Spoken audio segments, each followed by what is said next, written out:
Whew, hingal. Katatapos ko lang mag stretching, yung usual na ano ko na exercises ko at saka nag-dumbbell ako.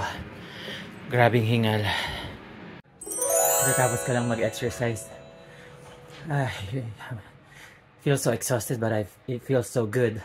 Kasi na-release mo yung, yung tension, yung stress. Tapos, syempre ang main purpose ko, yung main goal ko is to lose more weight kasi doctor's order para hindi ako kasi obese ako eh. Nung nagpa-check up ako sa kanya, I was 219 pounds. So, for a few months now, I've been working out, nagwo-walk ako talaga. Ilang beses isang araw up, down and up the hill. And then I use stairs, long stairs, even sa mga subway. Tinatry kong wag mag-escalator, tapos maghagdanan ng pagkataas-taas, lalo na dito sa San Francisco, especially in Mission Street. Wow, parang grotto sa taas ang mga ano nila, ang mga hagdanan. Pati dito sa tirahan namin, up the hill talaga kami. Steep yung hills na inaakyat ko at binababa, up and down yan every day. May mga bit-bit pa ako. So from 219, I am happy and I am proud to say napababa ko siya from I think 173 or 172 pounds na lang ako from 219. At nararamdaman ko yung malaking difference. Hindi na ako mabilis hingalin, na itatali ko na yung shoelace ko, yung sintas ng shoes ko nang hindi ako parang magpa-paint pag bigla akong yung tungo at saka biglang ganun parang bigla magba-blackout. Tapos nagpa-palpitate ako pag naglalakad ako. Ngayon, thank God sa awa ng Diyos, hindi na ganun. I know I'm not there yet, yung ideal weight ko na gusto ko 135 or 140, but every day is a new chance, a new possibility. At basta meron ka lang determination and perseverance and goal, and wag sumuko. Oo, mapapagod, magpahinga, pero continue lang. Tapos samahan mo ng proper diet. Nag-intermittent fasting ako. It's hard. I'm not recommending it. I'm just doing it for myself. Everything I'm saying right now is just based on my own experience. I'm only speaking for myself. I'm not speaking for anyone. Do your own thing. I'm doing my own thing, and this is my journey and this is my process. Slowly but surely, because marami akong medical condition. May hypertension ako. Yun nga, yung obese daw. Tapos may liver problem ako, kaya kailangan mag-lose ako ng weight because it's a mandatory if I don't wanna bruise my liver, because yung nag-accumulate dito na mga look, eto, napaliit ko na, dati to talagang ganyan yan or mas malaki pa.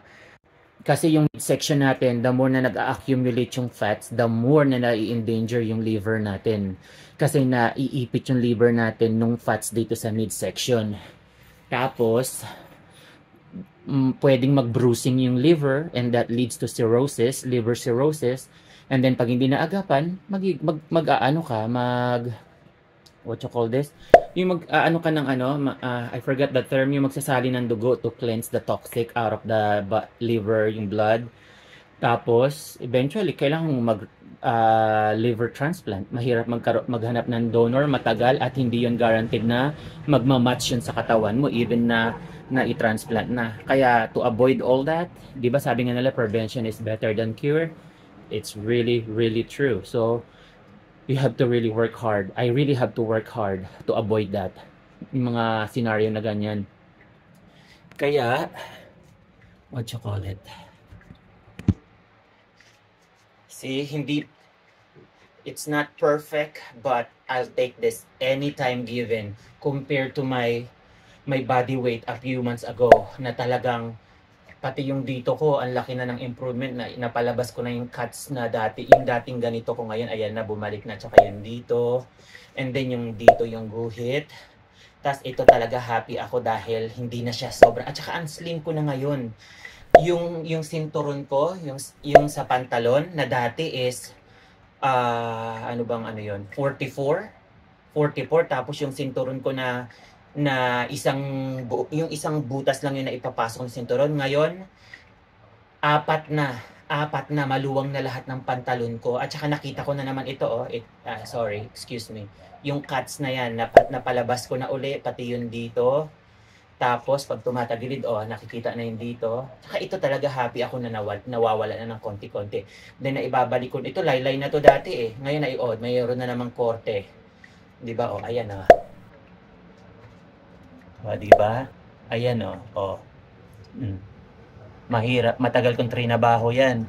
Ayan, eh, napapalabas ko na. At saka ito, ayan. Gusto ko uli mapalaki yung dito ko. I used to go to the gym like 6-7 times a day. Nagsusona pa ako, nag-wet and dry sauna ako, nagja-jacuzzi, nagsuswimming pool. And then I walk from my place to the gym. Warm up, like exercise na yon, warm up. And then nagka-cardio ako, elliptical machine. 20 ang elevation. Tapos tumatakbo ko ng mabilis. 2 hours habang nanonood lang ako ng television in front of me. Super pawis. Tapos siyempre uminom din ako ng mga whey protein, yung gano'n. At kumakain ako ng mga high-end protein, ganyan. Pero dahil nagkasakit nga ako, kaya tas na depression pa ako, na anxiety. But ang punto ko, laging may pagbabago. Basta desidido ka at gusto mong gawin, alam mo yung goal mo, gusto mong protektahan yung sarili mo against yung mga iba-ibang klase ng sakit.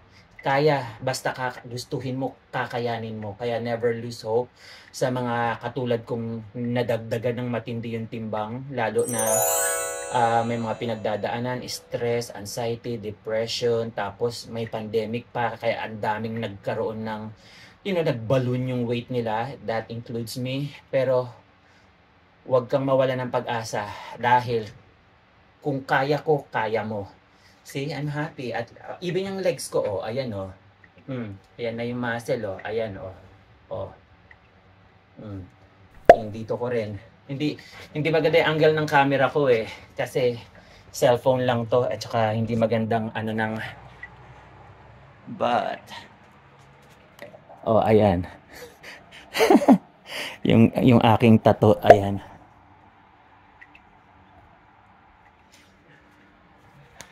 I'm happy na nagkakaroon na ng result yung aking pagda-diet at saka yung pagkukontrol. Ang dami ko nang itinigil na mga pagkain na dati kong kinakain. No more junk foods, no more sweets, no more any kind of candies, chocolates. I don't even use sugar for a long time now. Even on my drinks, I don't drink soda pop, cola, salt drinks for like more than a decade now. I don't eat ice cream. I don't eat pork anymore, and beef hardly. I'm more on fish, more on vegetables, fruits, nuts. As a proof of that, see, nuts, and then I replace my soda and coffee with all my teas, different kind of tea. I avoid processed food, canned foods, any kind of what you call this, instant food. No ramen, no noodles, no junk food like mga restaurants or mga instant gratification. Nope. I'm telling you, it takes a lot of hard work, dedication, self-control, and perseverance to pull it off. Slowly but surely, I'm glad. Thank you, Lord, that I'm getting rid of this excess weight, and I'm not gonna stop till I get to my ideal weight. And of course, from there, when you get there, another journey on how to maintain it for life. That's a long life or for life dedication and goal. So you never stop. You don't stop. Every day is a process. It's a long journey, but I'm glad that I'm on it, that I'm slowly but surely I'm getting there. That's my point. All right, you guys, thank you for watching this video. I hope that you get, how to say it, like inspired nonetheless, and to start your own journey to a healthy life, a healthy body. All right, good luck and Godspeed to all of us. Have a great weekend now. Take care. God bless to us all.